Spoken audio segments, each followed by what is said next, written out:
అలర చంచలమైన ఆత్మలందున్న నీ అలవాటు చేసనే ఉయ్యాల.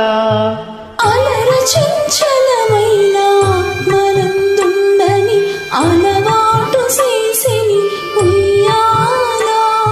పలుమారు ఉచ్ఛ్వాస పవనమందుండ నీ భావము తెలుపనే ఉయ్యాల.